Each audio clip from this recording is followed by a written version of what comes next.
Hello and welcome. Today on Ideas with Impact podcast, we're going to talk about something so many people are searching for, but often in the wrong places.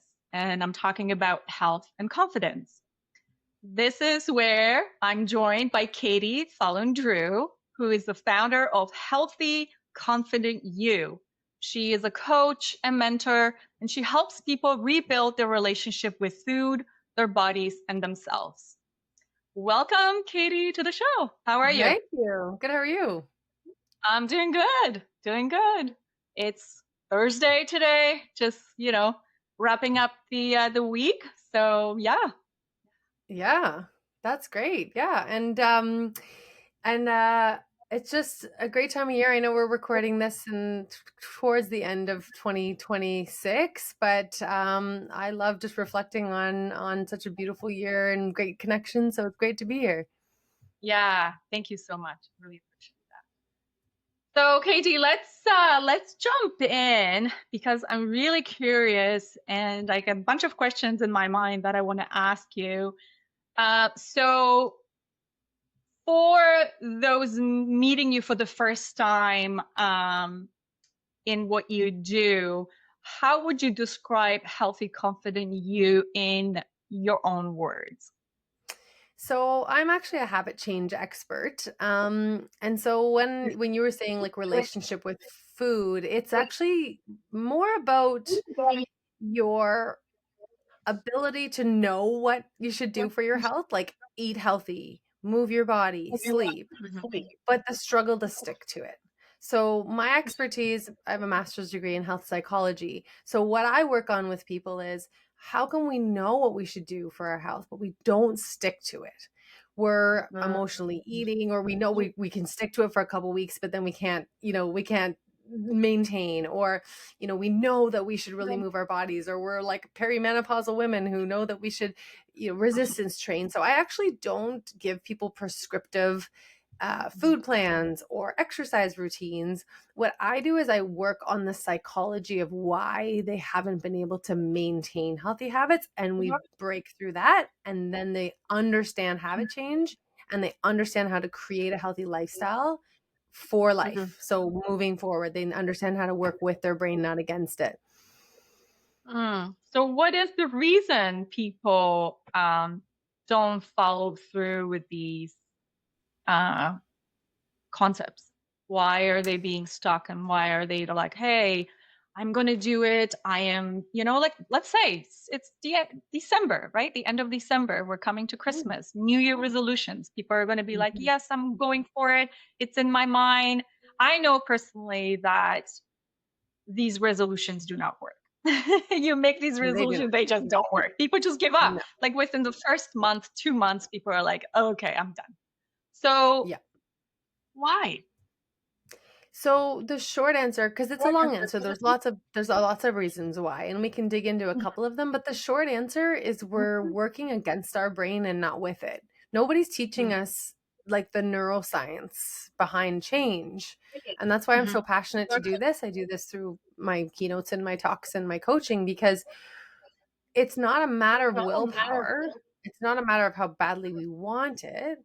It's a matter of us not understanding our brain and how it works and how to go about change. So for a New Year's resolution, most of us, we're creating big goals, all or none, way too much at once, right? We are kind of like, oh, we're riding on that New Year's kind of energy. Like, I'm going to change my life. And you could think that and want that. And that's great. That's totally, totally normal. But we're not understanding that our brain, number one, is naturally want to keep us comfortable and safe. And two, it doesn't like to change. So we have Mm. to actually approach habit change in a way more systematic way than this kind of all or none, this is it, ripping the band-aid. That's why it's not working. Mm. Yes, I hear you. I've been there. Yeah. You're like one track mind where you're like, yes, I am going to start going to the gym. I'm just giving an example, but it's like us, especially women, when, it's the end of the year, like, okay, I'm going to have that last big meal of the year kind of thing. And I'm going to go all in. New year, new resolution. I'm going to start and I'm going to do it. And then you pay all that money and then it just kind of goes to shits. Yep. Yeah, and we're coming at it in the complete wrong way, and especially if it's women, and I would imagine a lot of your listeners are women. The number Mhm. one thing I think, especially as it relates to New Year's resolutions, that I would say right away is when we build a goal out of shame, it's not going to stick. Mm. So I need to lose weight. I have Mm. to get fit. I like as soon as we build a goal that's kind of based it in lack, Mm. already we're setting ourselves up for failure because our brain needs kind of quick wins. It's almost like I just came off a workshop, online workshop with a group in the government just before this. And I joked with them. I said, you've got to treat your brain like a toddler. You got to work with it. You got to treat it like a toddler that you're like, come on, we can do this. Like, it's okay. I know you don't want to do this. It's okay, but we can do this. The problem is if you have a goal that's based in shame, like I need to lose weight, our Mhm. actions are driven by our feelings, not our thoughts. Like that's the cycle, right? Your thoughts create your feeling drives your action. So if you're entering into the new year, into a new goal, and the goal is really based in some lack, like you're not good enough, and if you do this, maybe then you'll feel good, or maybe then you'll get the love or the relationship or the whatever, the feeling of enoughness, you're not going to stick this out for the long term, because in order to maintain healthy habits, you have to become someone who prioritizes their health. It has to be built from the brick by brick. So these shame-based goals are just completely tanking people, especially women. Mm. So how can we break those habits? How can you pivot your thinking or your thoughts to get to the point where you want to be, to achieve those goals? Right away, I would say, are your goals the right goals? Every time I do a keynote or a workshop, I always ask people, what are your goals? So what's the first thing that comes into mind for your health? And let's use weight loss as an example because it's a big one for women, right? And then I'll say to them, why? Why is this your goal? Well, so that I can feel healthier or more energy, more confident. And then you'll say, why? And so if you got to almost coach yourself, why is this my goal? I want to get fit. Why? I would love for everyone, if you get down to the core of it, we're all chasing a feeling, right? We're all chasing a feeling. So it might start with, I think my goal is losing weight, but the actual feeling I'm chasing is I want to feel like I'm enough. I want to feel loved. I want to feel attractive. I want to feel confident. I want to feel energetic. So I would say, like, cut all that out, like swipe off all the crap off the desk, right? And really just ask yourself, how do I want to feel? That's what I would get everyone to do in my group coaching program, in all of my things. Is like, let's start with how we want to feel. What's really interesting with that is sometimes you realize, like, man, I've been steering the ship in this direction, going after this goal, and actually that's not even really what I just want to feel, content or at peace or connected. So when you really decide day in and day out, I would love to feel these ways, then you can reverse engineer your habits. You can have a look and say, okay, if actually what I want to feel is confident, energetic, vibrant, what are my current thought patterns and habits that are either feeding that or pulling away from that? Then we can start moving in the right direction. The problem I'm seeing with so many women is society has told them what the goal should be. They have never stopped and asked themselves how they actually want to feel. Right. Right. Because there's always that new ad. There's always that pretty skinny girl on this, um, um, you know, uh, bus stop, those little windows there, right? Like it's always Mhm. something. You always have to have the perfect lipstick.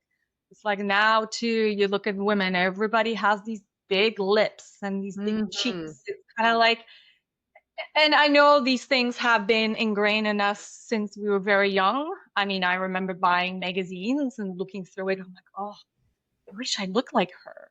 I wish I had, darker hair, like I'm a blonde. And I was like, oh, I wish I had curly hair, and having my own kids has taught me a lot about everything, because I'm teaching the kids exactly the same thing. Be who you are. Yep. Don't compare yourself to anybody. Just do what you need to do. So I'm very proud, and you probably do the same thing with your children, where it's like, I think we're teaching our generations the new things, Yeah. how to Yes, and look at the same time, inwards. Hmm. 100%. And I do feel it's tough sometimes because there is then this fine line to walk. And I don't know if you notice it with your kids. On the one hand, it's about self-love, connection, feeling good about yourself. Where we cross the line though is letting that stop us from doing the hard things that we kind of have to do in our life to maintain our health. So there's still that line, right? And I've seen this like even in some of these body positivity movements, like I am all about body positivity unless it's actually harming your health, right? So it's like our brain is going to grab any excuse to keep us safe and comfortable. Our brain doesn't want us to work out. It doesn't want us to eat broccoli instead of, red meat because it's actually been conditioned for survival. So we're working with a brain that's actually always going to want to keep us warm, safe, comfortable.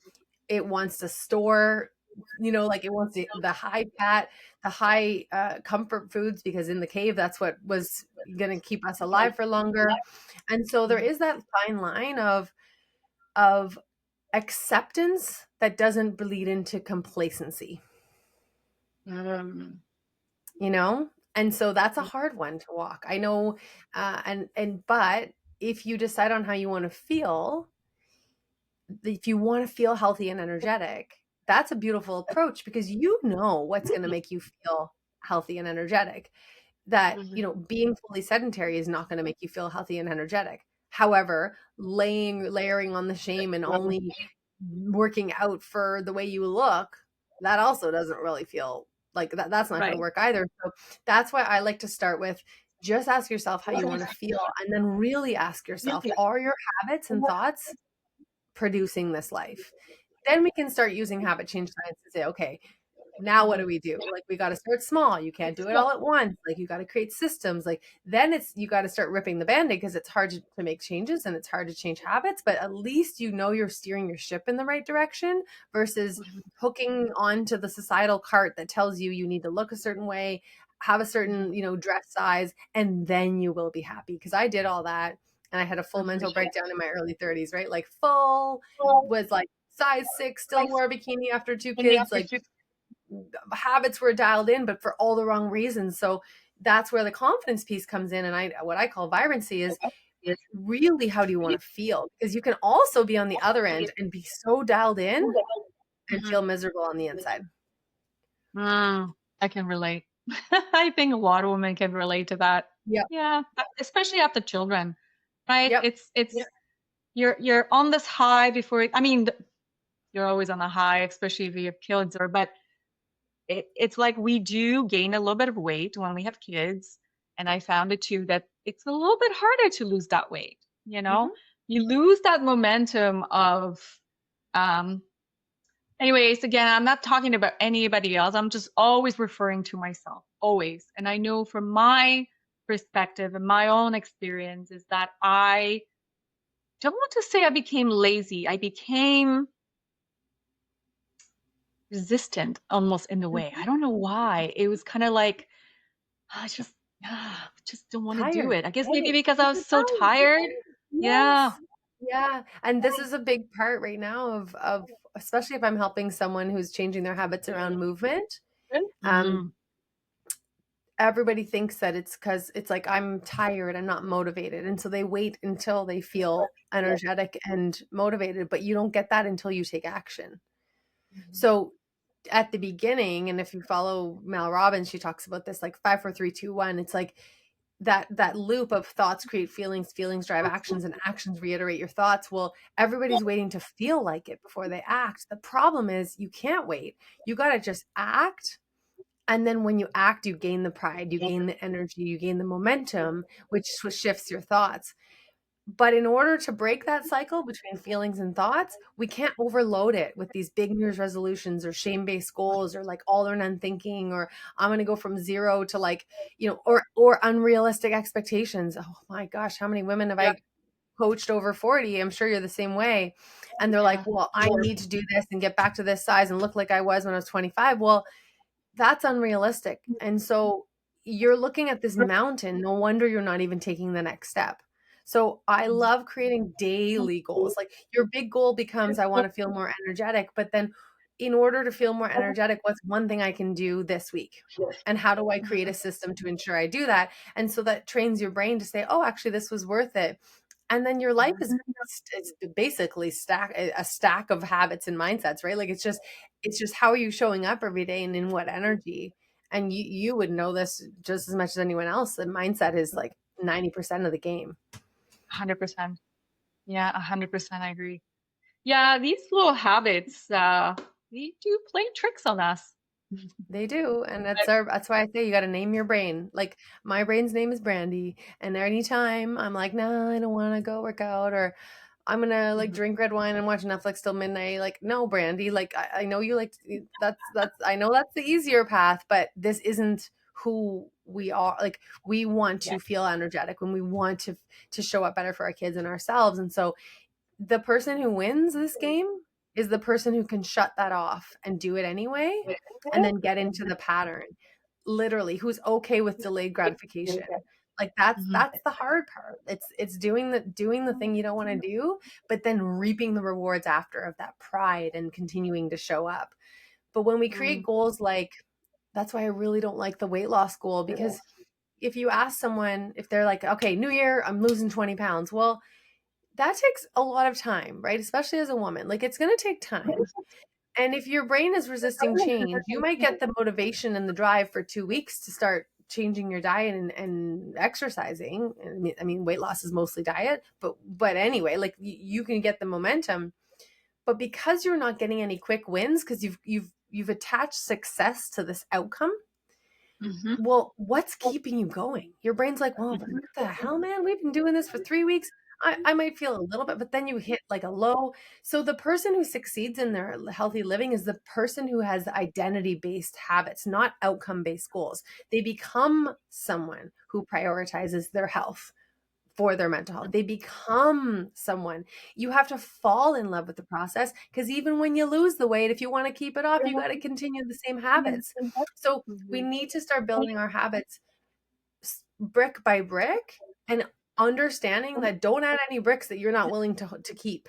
Like this is why fat diets don't work. This is why 6-week programs don't work. This is why we yo-yo, because we're going at a goal thinking it's going to make us happier. We get there, the goalpost changes.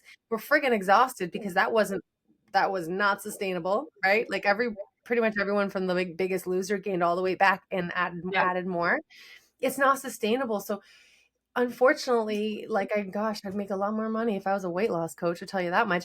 I'm Yeah. sure like it's because people Yeah. want that like quick win, but when we actually build habits in a way that is sustainable in our life for the right reasons, that's the only way we can maintain them because you become a different person. You have a different Yeah. level of confidence, you create different boundaries, you show up different for yourself, but that takes time. There's no easy button and you got to do it from the bottom up brick by brick. It's not like 0 to 100. Yeah. I always say, baby steps. Mhm. Baby steps. Start 100%.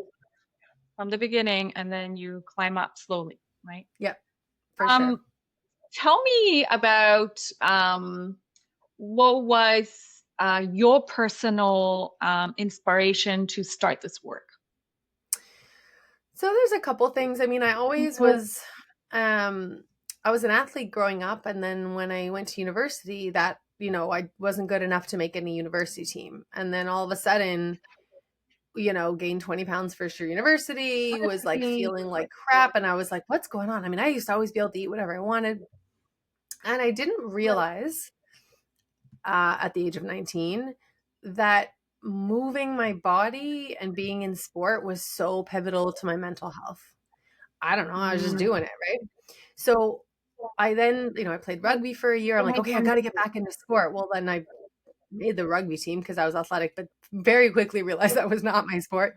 And then decided, wait a sec, this doesn't feel good. Like I mentally was getting really depressed and really low. It wasn't even just about, how I looked. And so I found working out. Like I found this new passion of like moving my body and actually carrying, and it completely changed my mental health. So at the time I was thinking, why isn't I was looking around, this was the early, like this is 2001, right? Like women weren't being told to work out for their mental health. We were Mhm. being told to diet and go on the friggin' stepper, or I don't know what we were doing, aerobics, um, so that we were skinny. Like we were not being given these messages.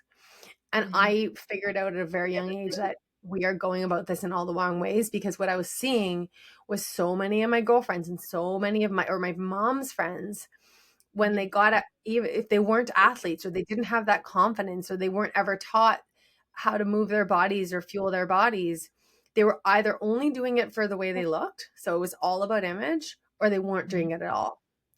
And so I just kind of created this, it was like this burning desire in me to be like, I've got to change me.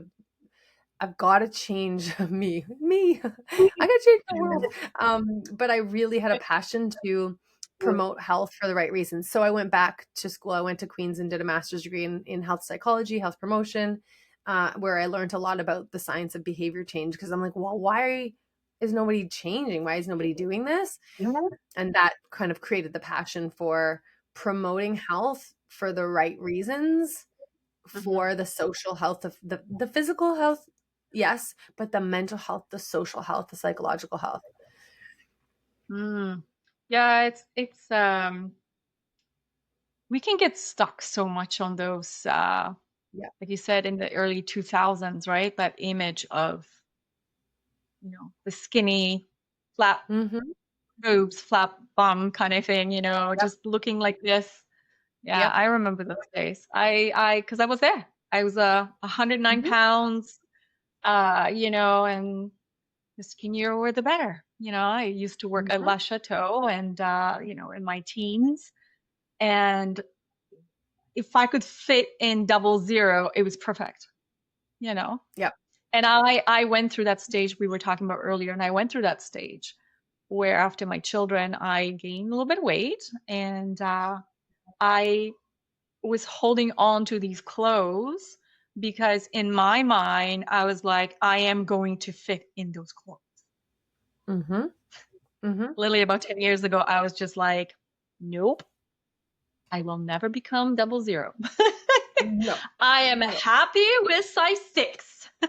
Yes. Very happy. And and isn't it interesting? It's all relative and it's all based on our expectations. Like I say to clients, Yeah. your stress and anxiety lives in the gap between your expectations and reality. So isn't it interesting if you're a woman who's, I don't know, like always been overweight, like Mhm. 250, 300, like I don't know, like maybe just like very in the higher end, right? And your goal for you getting down to like 200 would be like, oh, I'm so proud of myself. It's all relative. Yep. Or like you and I, maybe I was never a size 00, but maybe we had this expectation of what we were when we were like 17, 18, 19, or 25. And that in our mind is our expectation. So a lot of the work I find I have to do with people is you got two choices. You change your reality or you change your expectation. What one's easier and how do you want to live your life? So it's not about the saying lower your standards and not feed into your health. But if your expectations are so high that it's blocking any progress in your health, we got to look at that. And that's where we look at mindset. Like we got to say, okay, what is this really about? Why is it that I don't feel like I'm enough or confident? Like I've had so many clients come to me thinking that they were coming to me because they wanted to lose weight. And by the end of 3 months, they're like, throw their scale out, their goalpost changed. They realize that actually it's not about that anymore. And they've built this different metric of success, which is how they feel. And like, that is the best thing about my job, because I'm like, yay, like, do they lose weight? Yeah. Like, you start creating Yeah. healthy habits, of course, but it's no longer like the only thing that matters. You It's know what it not. is? It's like it's holding you prison. Yeah, You're not 100%. free. You're not free when you're holding on to these expectations. Yep. It's a tough one. It's a tough one for a lot of people. But I think, like you said, when we release or we let go of that, it gives us the freedom, literally the Yes. freedom to do whatever you want to do, right? As long as Yeah. you And it's, stick with it and you keep going. right. And I always say to people, it's okay. Like, if you're someone, and someone will say, well, no, but really, like, I feel better when Yeah. I'm more fit. Great. I'm not saying that that can't be an awesome outcome. Like, but if that is the goal, you're not gonna get there, because you've created a mountain that's too overwhelming for your brain to climb. So you can still slide that aside and say, you know what? I would like to get back to feeling good in my clothes, or feeling healthy and fit, and moving my body in a way that feels strong. Awesome. All day long. Love it. But when we approach it then in terms of, okay, I understand that if I only focus on that ultimate outcome, it's Mhm. going to be too overwhelming to take the next baby steps.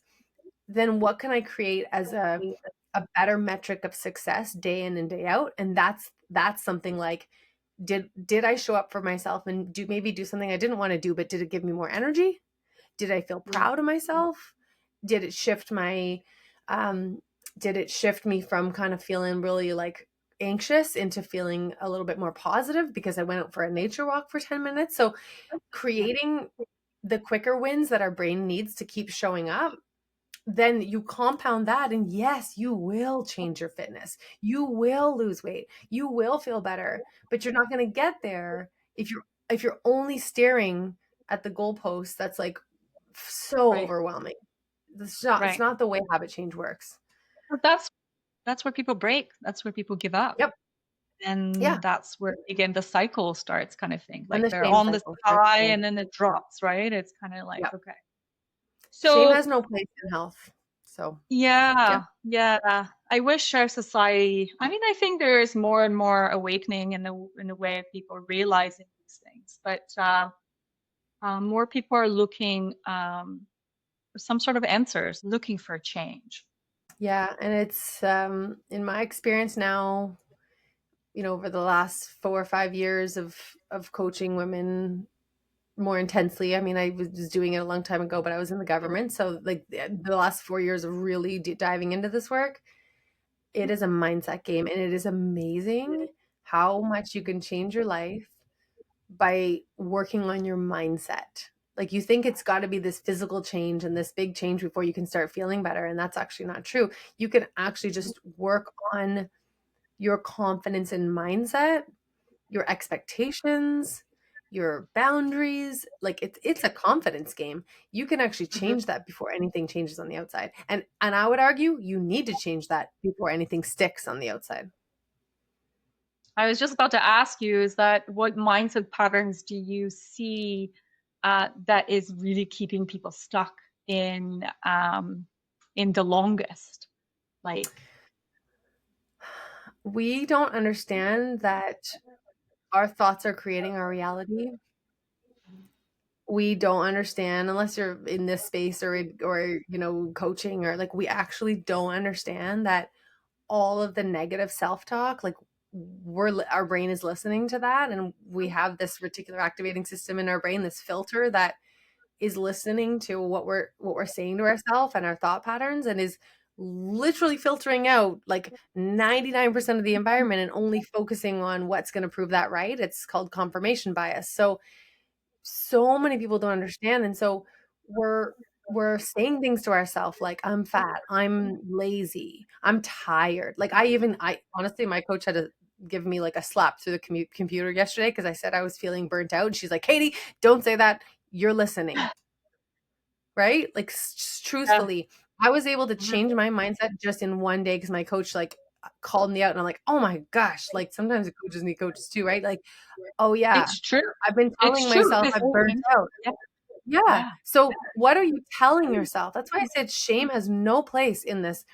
Can you actually change your thought patterns? Like, can you actually start with just pattern disrupting the negative self-talk? Because Hmm. that's in the cycle, that's making you feel like crap.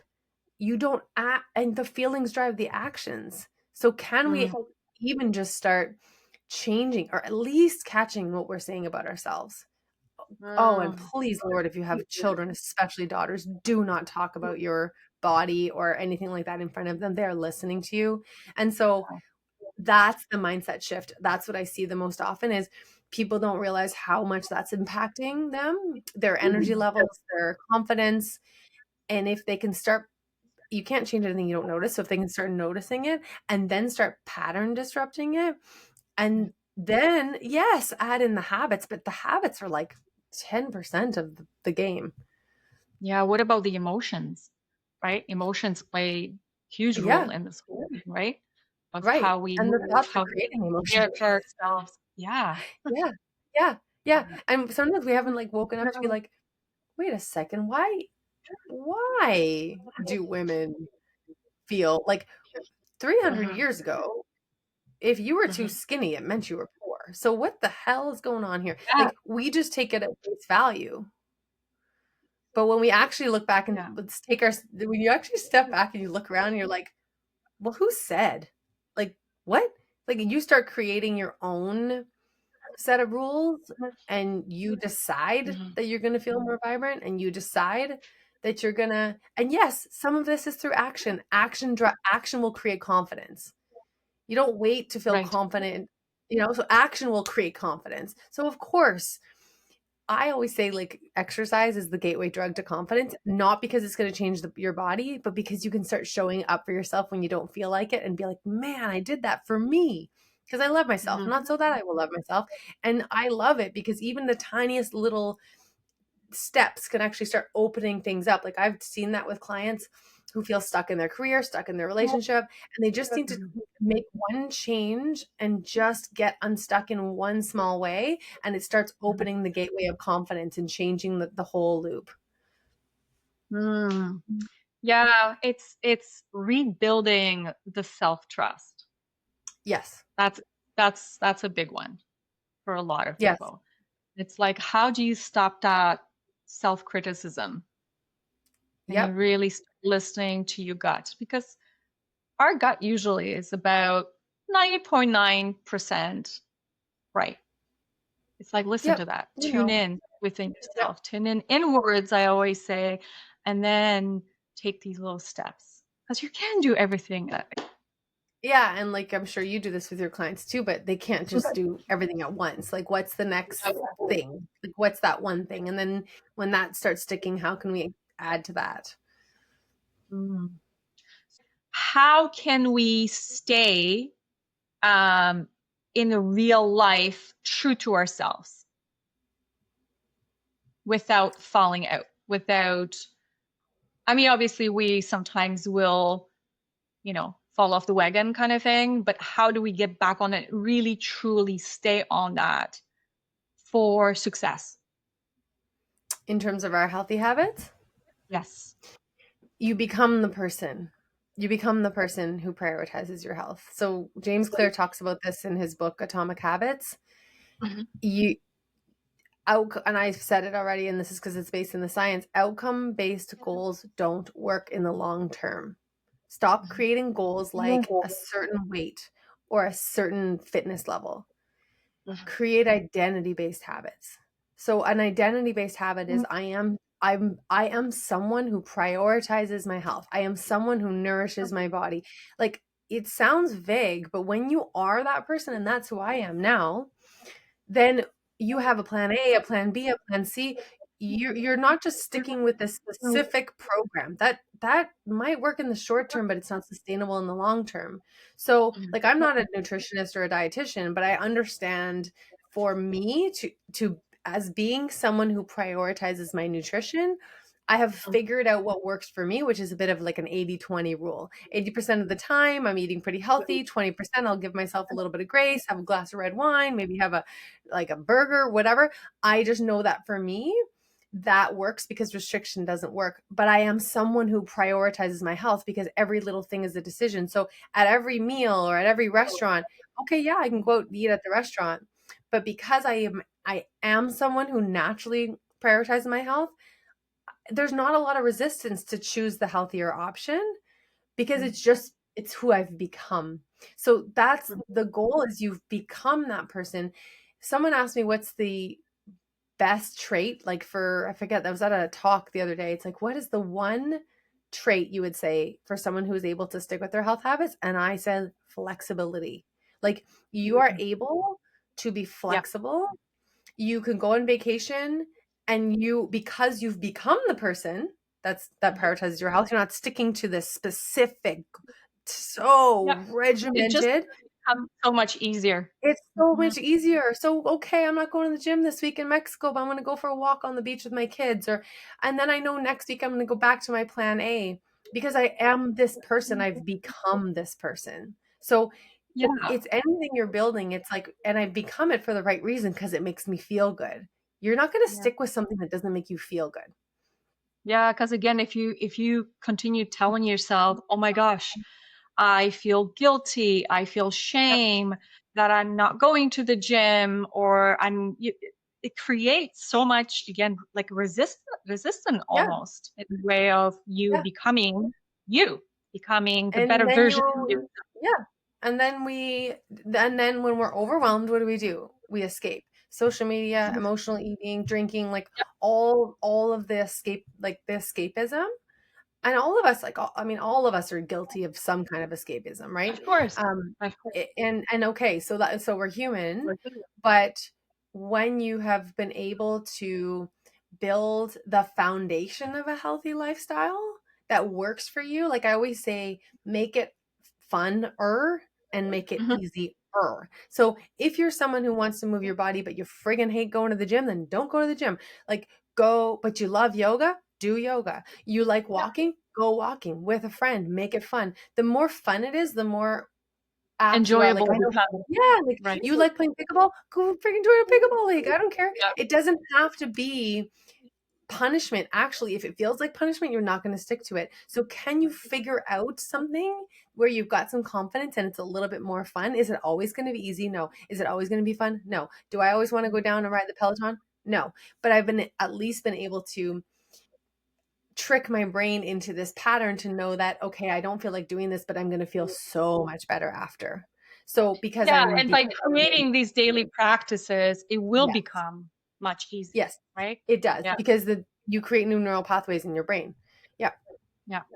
Self-belief, self-worthy, and so on. It comes up like with a whole package of everything for you to achieve these things. Yeah. Yeah, and not waiting to feel like it. Like, I think there's this big misconception, and people will say to me all the time, "Must be nice to be so motivated." I'm like, "I'm not Mhm. motivated. I don't feel motivated, like, to go down and work out." I just know that I have been able to train my brain to be okay with delayed gratification and do something I don't feel like doing because I know it's gonna feel good in 30 minutes. So, it's an excuse. Like, people think that you're supposed to feel like doing it, and that's Mhm. not the case, and I think we have to let go of that.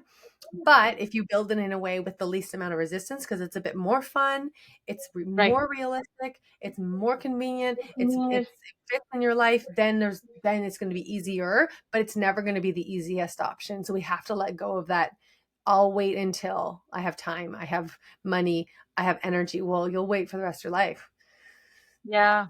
Yeah. It's like, you gotta enjoy that moment. You gotta learn of how to be present. So it's Eckhart Tolle is one of my favorite Mm, hmm. beings. So Now, Power of Now. Did you know he's coming to Ottawa in May? yes, yeah, I'd love Yes. to see him. Yeah, it's relearning of being in the present. Hmm. It's like we forget those things because we either live in the past, right? Being stuck in that clunk of the past, in our teens, for example, being that super skinny person, or we're Hmm. so far away in the future that we forget being in now. So we're like, oh yeah, but we want to be there, but we're not there yet. We haven't achieved that goal yet. So it's like, how do Yes. you change that, right? Yeah, Yeah, and you hit the nail on the head because I say you have to fall in love with the process. The people mm, who are fit, like the people that are fit, have figured out how to fall in love with the process because you don't get fit and then stop going to the gym. of course. So they found a way to fall in love with the process of it. Is it always easy? No, but they've fallen in love with it exactly, right? Because you're only ever living in the present. So if you're only ever living in the present, but always going towards an outcome that you'll be happy when, well, guess what? I guarantee you, you're going to hit that goal. And then 30 seconds later, you're going to create a new one. Yeah. Yeah. And it's like a vicious circle going back and Yeah. forth, back and forth. So Yeah. stay, stay focused, stay realistic, Yeah. baby steps. Yeah. And fall in love with the process. Like, don't expect an outcome if you're not, or like, at least don't expect to maintain some kind of outcome if you're not willing to live the lifestyle, Mm, I like that. I right? like that. You're It building a makes you lifestyle as think. a marathon. Yeah, like here we are, we're like, this is what I want, and then I'll be happy. But are you willing? And you know what's okay? It's okay if you change your mind. Maybe you're like, you know what? I Finish don't want to yourself. be. Yeah. Yeah, maybe I've worked with women like, you know what? Maybe I don't need to lose 20 pounds. Maybe I just want to feel a bit healthier, do my walks, make sure that Mhm. I'm eating well. Maybe I can actually let go of that. Oh my God, that's freeing. It just releases all the tension in your body. We live in such a, you know, fight or flight modes Yeah. constantly, all these stressors and all these, look what, like looking at the Joneses, what do they have? What does she have? Where is she having this? And it's like, Yeah. come back to earth, be yourself. And I think that's the most important thing. Yeah. So, Yeah. yeah. Yeah. Yeah. What has been the most transformative lessons you've learned through your work? Oh my goodness. The most transformative for myself? Mm-hmm. Well, I had a heart attack in June. Um, Oh, I'm so sorry. yeah. So it was not a blockage like I'm the picture of health, but I got sick. They think it was COVID. And Okay. I kept going, right? I had like big keynotes, like I had one in the NAC, and then the next day I had a 3-hour workshop, and then I was, coaching all these people, and I know that I'm like a hyperachiever. I'm very Mhm. type A hyperachiever. And I knew I wasn't feeling well, but I was still working out. Like I just wasn't listening to my body. And I ended up in the hospital with like I woke up in the night, heart attack symptoms, like down, like across the back, down the arms, and was in the heart institute for a week. And it was the virus that was attacking my heart. And I really believe, like I'm pretty spiritual, so I know that was the universe slapping me a little bit because I wasn't listening to my body. Mm. So that was so transformative to me because here I am, a wellness coach. And I was working out because I know working out makes me feel good. And I actually didn't feel that sick actually. Like I wasn't that sick. Like I just kind of felt like I was tired all the time, but I kind of knew. Like I was even saying to my husband, like I just can't get on top of this. And I didn't Mhm. rest and I didn't let my body rest. Um, that was a huge lesson. I wasn't allowed to work out for 3 weeks once I got out of the hospital, um, because I had to let my heart, like the inflammation, go down. And wow, is that ever a great lesson as a wellness coach? Like I couldn't work out all summer. I was just until September I was able to again. And so what it Mhm. taught me was there's one thing to build a routine, and I had built this routine and this routine that works, but we still have to listen to our body, and stress is huge. Like I didn't realize, my dad's a doctor, he's like, don't forget, good stress is still stress. Like I was loving my life. I left the government in March. Like I was like, my gosh, my business is going awesome and I've got all these talks, and I was on fire, but I wasn't listening to my body. So that was so transformative, and taught me that good stress is still stress. You got to listen to your body. Even if you have the best of intentions for your habits, you still need to understand the limit. So I was always good at pushing myself to not be complacent. I wasn't as good at toning it down when I was burning out. So that was a very hard lesson, and now I've had to really listen.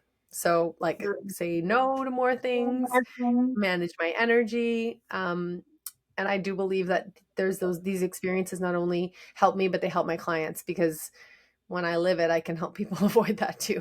Yeah, it's very Yeah. true. I'm so glad that you are doing better and have recognized that sometimes we do need to take the time for ourselves as well. Because yeah, it's so easy to get lost in all of this, right? Because Mhm. we are high achiever people and we always want to help others and as Mhm. many as possible. But it's like, how do you help yourself in that moment, right? Yeah. It's just for me too, it's a hard thing to say no. I can't say Yeah. no. I know. So it's like learning and stepping back and be like, I have to have that time to myself. Like I Yeah. can't please everybody. Yeah. I want Recovery and to, rest but I is can't. important. I know. My energy healer, who's a longtime friend, came into the hospital and he just looks at me and he's like, "You can be living in your purpose, but you can't give all Mhm. your light away." Yeah, that's it. You got to protect it. You got to Yeah. protect it. Yeah. Yeah, it's, we're only humans and we learn on our own. We need to discover ourselves. We need to tap into that intuition, into whatever it is that we need to figure this out. We're only on this planet for X amount of time Mhm. and make the best out of it. That's all I say. That's right. Yep. Yeah. Give ourselves grace. And I'm if so anyone tells you they've figured it out, then they're wrong, because we haven't, none of us have figured it all out. We're just sharing well, what we have. that's it. And it's so nice to help other people to break these habits because once Yeah. we get into those habits, I mean, I know because I've been there. And when I went through my dark of the soul, you can call it, Mhm. about 8, 9 years ago, it was absolutely awakening moment for me. Mhm. Mhm. If I didn't have that happen to me, I don't know where I would be. Mhm. It's, you know, living the same Monday to Sunday, same routine, same Mhm. thing, boring, boring. And I'm grateful that it happened to me. So Yep. where I can actually start asking these questions and I can change these little habits that I had. And Mhm. sometimes I catch myself because I'm observant and I notice these things. And I'm like, oh, the old Alex. Alex needs to come back to Mhm. reality kind of thing. So it's like paying Mhm. attention. Very, very, very, very difficult to do. But once you start listening and opening up, you can hear it. You can hear it. 100%. Yep. Yeah. So how has this work changed changed you personally? Um, Um, I've never felt never felt more vibrant in my whole life. life. I left a 17-year federal government career, Mm-hmm. and I did in my business life what I ask people sometimes to do in their personal life, which is feel the fear, do it anyway, take the next step. I didn't do it for 10 years. I mean, you could equate this with someone who's trying to build healthy habits who just doesn't know where to start. I was trying to leave a great job in the government as a policy manager, making great money and so secure, having this dream of coaching and speaking professionally, and looking at the mountain for 10 years being like, I don't know how to build a website, I don't know how to do this, I don't know how to, and all the excuses. And then I just invested. Like, I mean, that's why coaching works, right? Because you got to just invest sometimes to get your butt in gear. Yep. I Yep. invested in coaching, like lot of money, and just one step at a time. Once I don't know, it was uncomfortable, and it wasn't good at the beginning, and like all the things. And I'm just, I I'm so proud. Like, we don't say it enough, but like, I feel so proud of myself. I'm sure you feel the same way. Like, it's so Mhm. scary to take that leap when you know there's the whispers turn into the yells and it's what you're meant to do. But, Mhm. I almost quit a bunch of times. So I get it. I think that experience for me has taught me how to even coach people better, because like I get it. Like, you want to quit sometimes. It's like hard. Like, you can't see the forest for the trees. Um, but it's changed my life, and I think biggest spiritual awakening is having kids, and the second one is becoming an entrepreneur. Mm, yes, it's not an easy path, but I think once we dip our toes there, it's not going back. I'm not No, going back, that's I'm for not going sure. back. No, I'm not going back. No, Yeah, no. no, I just feel that there's so much to learn, still find it. And it's like a never-ending journey right now, health, Yeah, confidence, speaking for me is a big one. It's yeah, absolutely my next my next stage for me would be speaking publicly. I don't think yeah. I'm there yet, but it'll That's come. all right. I'm working Yeah. towards it. Yeah. Yep. You just start doing it and you're scared, and then it's maybe not great the first time, and then you do it again, and then I'm Yeah. still, Yeah. yeah, I'm still improving every day. Like, yeah, it's never ending. But isn't That's that it. the whole point? Like, just like you've got to fall in love with the journey and the lifestyle of becoming Mhm. healthy. I've tried to remind myself I have to fall in love with the journey of entrepreneurship and the ups and downs, and being okay with that. And it's scary, and then you level up, and then you forget what you've done in the last year. You're only looking at all the things you still need to do. And so it's a Yeah. mind game. It's the same thing. So it's kind of navigating that and living in the present. And that's a daily thing I have to really really be careful with, is giving myself grace, and appreciating where I am, and knowing that the growth will never end. That's it. That's it. Do you find time for yourself, like in terms of meditating, Yeah, every day. recharging yourself in a way? Because again, when you're on the stage and you give all these talks to, over 1,000 people or more, your energy can get, you know, kind of drained. What do you do in Yeah. your day to So I replan the meditate show? every morning. Yeah, I get up at 6, and it's interesting because you said find the time, and it's like I can't find the time, so I make the time. Like, I get up an hour before my kids, and that's a habit I had to start creating. And I get up, I meditate, I don't touch my phone, I journal, I visualize, I really get my energy right. And that's changed my life. That's what I do. Not on weekends, I give myself a little grace, but Monday to Friday, that's what I do. Um, and and then what I had to learn the hard way in June, as we know, is Mhm. that after a big speaking engagement, I have to block my calendar. Like, I have to reset, because you're giving so much energy, especially the big rooms. Like, it's energy you're giving. And so now I've learned I really have to manage my energy, eat well, sleep well, move, but then restore after.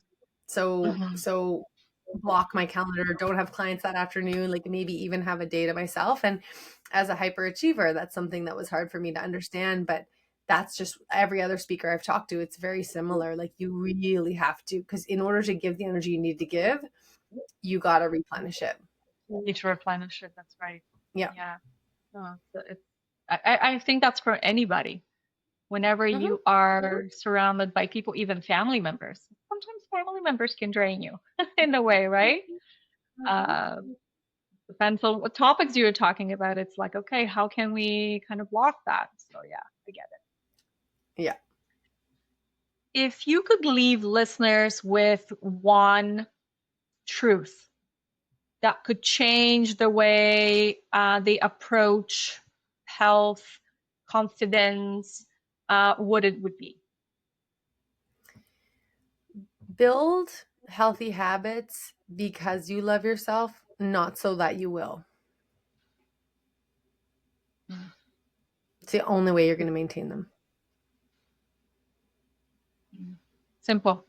I mean, simple. It's simple, to say it, but yet stick with it.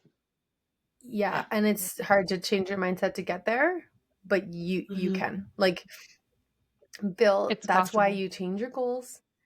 It's possible. Yep. Change your goals. How do you want to feel? And build that self-worth and that confidence, and then do the healthy things because you love yourself. Thank you. I like that. I always ask my guests at the end of what final thoughts you'd like to share. Well, because this is coming out likely in the beginning of 2026 at some point, right? In the beginning of the year, I would just say to people, decide on one thing that's really important to you. Like pick one word, like your word for 2026. Like how do you want to feel? And then just commit to taking the small steps towards that. So my word for 2026 is going to be joy. Like I just like what can I do to just add more joy into my life? It's what mindset shifts, what thought shifts, what boundaries do I need to set? Maybe what do I need to do? Like prioritize some social time with my friends, stop working and hang out with my kids.